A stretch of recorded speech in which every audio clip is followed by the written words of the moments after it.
Red టీవీలో మీ వ్యాపార ప్రకటనల కోసం ఈ నెంబర్ ని సంప్రదించండి 6281747728. Hi viewers, welcome to our channel. ప్రస్తుతం మనతో పాటు జై భారత్ నేషనల్ పార్టీ అధికార ప్రతినిధి వినుకొండ కోఆర్డినేటర్ చిరంజీవి నాయక్ గారు ఉన్నారు. వారితో ఒకసారి మాట్లాడదాం. సార్ నమస్కారం. సార్ నమస్తే అండి, జై భారత్ అండి. సార్, ఆంధ్రప్రదేశ్లోని వాలంటరీ వ్యవస్థ పైన ఒకప్పుడు పవన్ కళ్యాణ్ గారు ఎటువంటి వ్యాఖ్యలు చేయడం మనం చూసాం. అయితే ఇప్పుడు చంద్రబాబు గారు రా కదలరా సభలో మాత్రం వాలంటీర్లని అధికారంలోకి వచ్చిన తర్వాత, అంటే జనసేన టీడీపీ కూటమి అధికారంలోకి వచ్చిన తర్వాత ఉద్యోగాల నుంచి తీసాము, వాళ్ళకి మంచి భవిష్యత్తు ఉంటుంది, వాళ్ళకి గ్యారంటీ ఇస్తామని చెప్పేసి ఆయన చెప్పడం చూస్తాం. కానీ వాళ్ళని మాత్రం వైసీపీ కోసం మాత్రం పనిచేయవద్దని కూడా ఆయన కోరుకోవడం చూస్తున్నాం. మరి దీన్ని ఏ విధంగా చూడొచ్చు? అంటే ఒకటి అండి, ఇప్పుడు టీడీపీ జనసేన రెండు మిత్రపక్షాలు ఉన్నాయి కాబట్టి ఆ మిత్రపక్షంలో రెండు పార్టీల అధ్యక్షుల అభిప్రాయాల మధ్య కాంట్రడిక్షన్ చూడండి. ఒక ఆయనేమో వాలంటీర్లు చాలా ఇన్ఫర్మేషన్ని మిస్యూజ్ చేస్తున్నారు, వాళ్ళు చాలా దుశ్చర్యలకు పాల్పడుతున్నారని ఒక ఆయన అంటాడు. ఇంకొక ఆయనేమో ఈ ఎలక్షన్లో వాళ్ళు ఏదన్నా ఇన్ఫ్లుయెన్స్ చేస్తారేమో, వైసీపీకి 100% వాళ్ళు పనిచేస్తారేమో కమిట్మెంట్ కానీ ఒకదానికి భయపడి ఆయనేమో మేము మిమ్మల్ని తీసేయము, మేము న్యాయం చేస్తామని ఇంకొక ఆయన అన్నాడు. అంటే ఒక చిన్న వాలంటీర్ వ్యవస్థలోనే ఇద్దరు అధ్యక్షుల మధ్య ఉన్న భిన్నాభిప్రాయాలు చూడండి. సో దీన్ని బట్టి చూస్తే ఆ కోయిలేషన్ ఇట్ సెల్ఫ్, ఆ మిత్రపక్షము టీడీపీ జనసేన మిత్రపక్షమే ఫుల్ ఆఫ్ కాంట్రడిక్షన్తో ఉన్న మిత్రపక్షం అండి. ఆ మిత్రపక్షం పొరపాటున అధికారంలోకి వస్తే టూ మెనీ ఇష్యూస్లో ఏమంటారు, మనకు కాంట్రడిక్షన్స్ వచ్చేసి అది లాంగ్ రన్లో ముందుకెళ్లే మిత్రపక్షం అయితే అవ్వదు. తద్వారా ఆంధ్రప్రదేశ్కి వీళ్ళు పొరపాటున అధికారంలోకి వస్తే మళ్ళీ ఇప్పుడు వైసీపీలో ఉన్న పాలసీ పెరాలసీకి double policy paralysis TDP Janasena వస్తే అవుతుందండి. సో ఇప్పుడు ఈ వాలంటరీ వ్యవస్థ పైన మీ ఒపీనియన్ ఏంటంటే? మా అధ్యక్షులు వారు చీఫ్ ఎలక్టరల్ ఆఫీస్ని కలిశారని చాలా క్లియర్గా చెప్పారు. వాలంటీర్స్ని ఎలక్షన్ డ్యూటీలకి దూరంగా ఉంచాలి. ఇన్ కేస్ వాళ్ళని వాలంటీర్స్ని బూత్ ఏజెంట్స్గా అది పెట్టాలి అనుకుంటే వాళ్ళని అక్కడ నుంచి మార్చండి, ఆ ప్లేస్ నుంచి ఒక జిల్లా నుంచి ఇంకో జిల్లాకు మార్చండి. ఆ ప్లేస్లో ఉంటే డెఫినెట్గా వాళ్ళు ఇన్ఫ్లుయెన్స్ చేసే అవకాశం ఉంది. ఎందుకంటే పొద్దున్న లేచిన దగ్గర నుంచి పెన్షన్ వాళ్ళే ఇస్తున్నారు, వాళ్ళకి గవర్నమెంట్ నుంచి వచ్చే స్కీమ్స్ అన్ని వాలంటీర్ డోర్ టు డోర్ వెళ్ళి డిస్ట్రిబ్యూట్ చేస్తున్నారు. వీళ్ళు రేపు బూత్ ఏజెంట్స్గా లోపల ఎలక్షన్ బూత్లో కూర్చోగలిగితే, ఓటింగ్ బూత్లో ఖచ్చితంగా వీళ్ళు వచ్చిన ఓటర్ని ప్రభావితం చేసేదానికి అవకాశం ఉంటుంది. అండ్ బూత్ ఏజెంట్స్ లోపల ఇలాంటి వాళ్ళు లోపల ఉండటం వల్ల ఓటర్లు కూడా వీళ్ళని చూసి, వీళ్ళ మొహాలు చూసి కొంత ఇన్ఫ్లుయెన్స్ అయ్యేదానికి అవకాశం ఉంది. దాని ద్వారా ఏంటంటే మనకు ఎలక్షన్ ఫ్రీ అండ్ ఫెయిర్గా జరిగేదానికి అవకాశం లేదు. మా party stance very very clear. మేము చీఫ్ ఎలక్టరల్ ఆఫీసర్ గారికి చెప్పాము, తర్వాత ఈసీ గారికి కూడా లెటర్ రాసాము. వాలంటీర్స్ అనే వాళ్ళని ఎలక్షన్ డ్యూటీలకి ఖచ్చితంగా దూరంగా ఉంచాలి. అందులో సెకండ్ థాట్ అయితే లేదు మా పార్టీ సైడ్. సో ఎలక్షన్స్ పక్కన పెడితే ఈ వాలంటరీ వ్యవస్థ అయితే ఆంధ్రప్రదేశ్లో చాలా చక్కగా వర్క్ చేస్తుంది అని చెప్పడం, వైసీపీ వాళ్ళు చెప్పడం చూస్తున్నాం. నిజంగా అంత అద్భుతంగా ఉంది ఆ వ్యవస్థ? అంటే వాలంటీర్లు చేసే పని ఏంటంటే, ఇప్పుడు అందులో చాలా మంది గ్రాడ్యుయేట్ చేసిన వాళ్ళు ఉన్నారు, వాళ్ళు 5,000 గౌరవ వేతనంతో పనిచేస్తున్నారు. అసలు గ్రాడ్యుయేట్కి 5,000 జీతం అనేది అసలు జీతమేనా? ఆ వాలంటీర్ ఉద్యోగం ఏమో జగన్మోహన్ రెడ్డి గారు చేయొచ్చు కదా, 5,000 జీతం తీసుకొని ముఖ్యమంత్రి వేరే వాళ్ళని కూర్చోబెట్టేసి. ఆయన మాత్రం ముఖ్యమంత్రి అవ్వాలా, రాష్ట్రాన్ని నేలాలా, జనాలు నెత్తిన కాలేసి తొక్కాల కిందికి. గ్రాడ్యుయేట్ చదువుకున్న పిల్లలేమో వాలంటీర్లుగా పనిచేయాలా? ఎంత దౌర్భాగ్యం అంటే, ఒక గ్రాడ్యుయేట్ చేయాల్సిన పని 5,000 జీతంతోనా? 5,000 జీతంతో కుటుంబం ఎలా గడుస్తుంది? 5,000 జీతంతో కుటుంబం గడుస్తుందా? కొన్ని ఏదైనా రెగ్యులర్ జాబా? ఇప్పుడు ఆయనేమో ఆంధ్రప్రదేశ్ యువతని నిరుద్యోగంలో ఉంచేసి టీడీపీ 2014 నుంచి 19 మధ్యలో నిరుద్యోగ భృతి అనే ఒక కాన్సెప్ట్తో వచ్చాడు ఆయన. ఈయన అదే యువతని నిరుద్యోగంలో ఉంచేసి వాలంటీర్లు అనేసి ఆయనకంటే ఒక 2,000 ఎక్కువ ఇచ్చి 5,000 ఇస్తున్నాడు. ఒక పక్కేమో నిరుద్యోగ భృతి అని యువతకి ఒక తాయిలం ఇచ్చేసి అలా ఆపేశాడు ఆయన. ఈయనేమో 5,000 ఇచ్చేసి వాలంటీర్లు అనే ఒక వ్యవస్థని క్రియేట్ చేసి 5,000 జీతం ఇచ్చి ఉంచేశాడు. ఇదా ఒక యువతకి మీరు ఇచ్చే వేతనము? 5,000 జీతమా, లేకపోతే 3,000 నిరుద్యోగ భృతి? ఇదా యువత కోరుకుంటుంది? మీ పిల్లలు మాత్రం పెద్ద పెద్ద పొజిషన్స్లో ఉండాలా?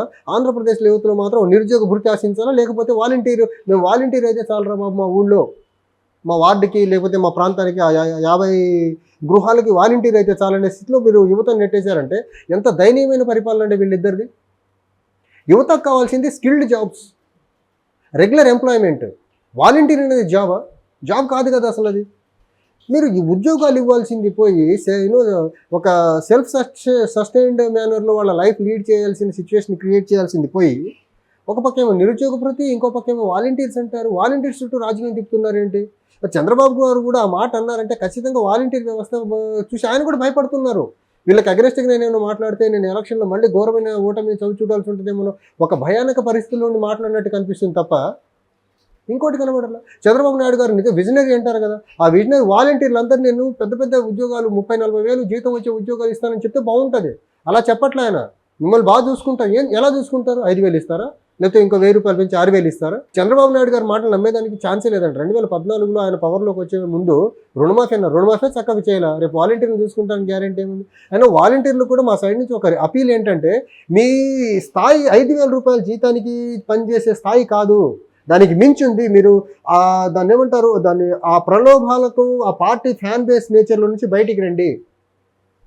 5,000 రూపాయలు మీకు దేనికి సరిపోతుంది? కానీ చంద్రబాబు గారు చెప్పడం చూస్తున్నాం అంటే మా పాలనలో యువతకు మంచి అవకాశాలు వచ్చాయి.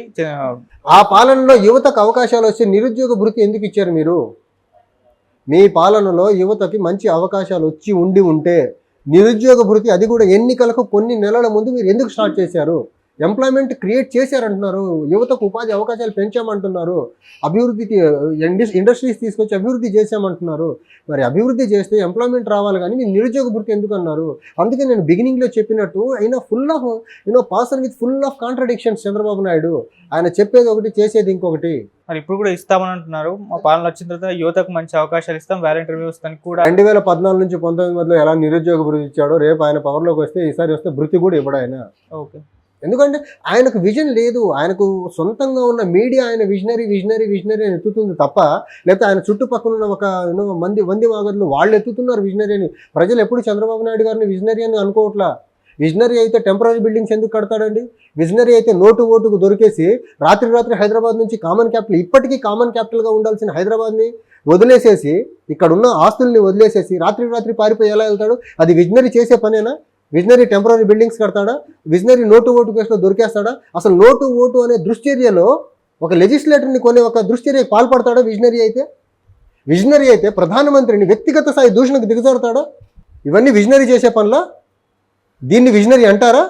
అంటే ఫైనల్గా మరి మీ ఒపీనియన్ ఏంటి? యువతకు ఉద్యోగాల అవకాశాలు రావడం పైన, వాలంటీర్ వ్యవస్థ పైన? మేము ఒకటండి, మా పార్టీ ఒకటి క్లియర్గా ఉంది. మేము పవర్లోకి వస్తే ప్రత్యేక హోదా అనేది కొన్ని నెలల వ్యవధిలోనే టైం ఫ్రేమ్ పెట్టి సాధిస్తాము. రాజధాని అనేది టైం ఫ్రేమ్లో కడతాము. పోలవరం టైం ఫ్రేమ్ పెట్టి కట్టిస్తాము. ద సేమ్ టైము మా పార్టీ పరంగా యువత ఒక యూత్ ఫైనాన్స్ కార్పొరేషన్ క్రియేట్ చేసి, ఒక స్కిల్డ్ ఒక ప్రాపర్ డిపిఆర్తో యూత్ ముందుకు రాగలిగితే వాళ్ళు లోన్స్ ఇచ్చి వాళ్ళతో కంపెనీలు పెట్టిస్తాము. వాళ్ళతో ఎంప్లాయ్మెంట్ జనరేట్ చేయిస్తాం తప్ప వీళ్ళకి నిరుద్యోగ భృతి ఇవ్వము. లేకపోతే ఇప్పుడున్న వైసీపీ లాగా వాలంటీర్లుగా మార్చాం మేము యువతని ఖచ్చితంగా ఎంటర్ప్రెన్యూర్స్గా, స్కిల్డ్ ఎంప్లాయీస్గా మారుస్తాం మేము.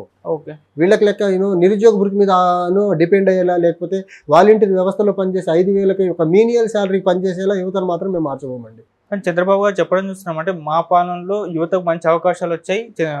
ఆ పాలనలో యువతకు అవకాశాలు వచ్చి నిరుద్యోగ భృతి ఎందుకు ఇచ్చారు మీరు? మీ పాలనలో యువతకి మంచి అవకాశాలు వచ్చి ఉంటే నిరుద్యోగ భృతి, అది కూడా ఎన్నికలకు కొన్ని నెలల ముందు మీరు ఎందుకు స్టార్ట్ చేశారు? ఎంప్లాయ్మెంట్ క్రియేట్ చేశారంటున్నారు, యువతకు ఉపాధి అవకాశాలు పెంచామంటున్నారు, అభివృద్ధికి ఇండస్ట్రీస్ తీసుకొచ్చి అభివృద్ధి చేశామంటున్నారు. మరి అభివృద్ధి చేస్తే ఎంప్లాయ్మెంట్ రావాలి, కానీ మీరు నిరుద్యోగ భృతి ఎందుకు అన్నారు? అందుకే నేను బిగినింగ్లో చెప్పినట్టు అయినా full of person with full of contradictions Chandrababu Naidu. ఆయన చెప్పేది ఒకటి, చేసేది ఇంకొకటి. Okay sir, thank you so much. Thank you అండి.